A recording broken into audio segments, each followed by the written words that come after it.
दुनिया में इकलौती नदी है जो हमेशा उबलती रहती है। इस नदी में आज तक जो भी नहाने गया वो कभी लौट कर वापस नहीं आया। इस नदी से जुड़ी हुई कई अन्य खतरनाक बातें भी हैं। अमेजन के जंगलों के बारे में तो आपने सुना ही होगा। इस जंगल में कई ऐसी अजीबोगरीब चीजें पाई जाती हैं जो पूरी दुनिया में और कहीं नहीं मिलती।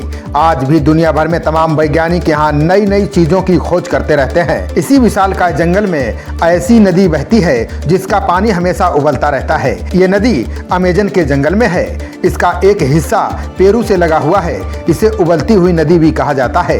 वैज्ञानिक इसे थर्मल रिवर के नाम से भी जानते हैं और इसी नाम से ये पूरी दुनिया में फेमस है। अमेजन के जंगल में रहने वाले लोकल आदिवासी इसे ला बोंबा कहते हैं। कुछ कबीले इस नदी को मयान तुआकू के नाम से भी जानते हैं। इसके साथ ही प्राचीन काल में इस नदी को सूरज की गर्मी से उबलता हुआ पानी भी कहा जाता था। इस नदी की खोज के पीछे दिलचस्प कहानी है। इसकी खोज 2011 में भूवैज्ञानिक आंद्रे रूजो ने की थी। रूजो बचपन से अपने दादाजी से इस नदी के बारे में कहानियां सुनते आए थे।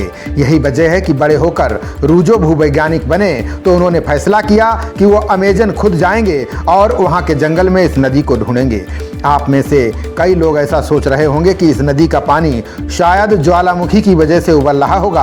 आपको बता दें कि इस नदी से जो सबसे नज़दीक ज्वालामुखी है वो लगभग 700 किलोमीटर दूर है। यानी ये बात साफ हो गई है कि ज्वालामुखी की वजह से इस नदी का पानी नहीं उबल रहा है। इस नदी का पानी क्यों उबल रहा है, इस पर कोई सही जवाब अभी तक नहीं मिल पाया है। हाँ, ये जरूर है कि इसे समझने के लिए एक प्रोजेक्ट चलाया जा रहा है और इस पर तेजी से काम हो रहा है।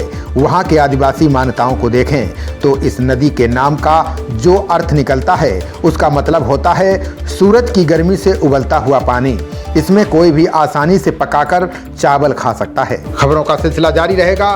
देखते रहिए जनप्रवाद। नमस्कार।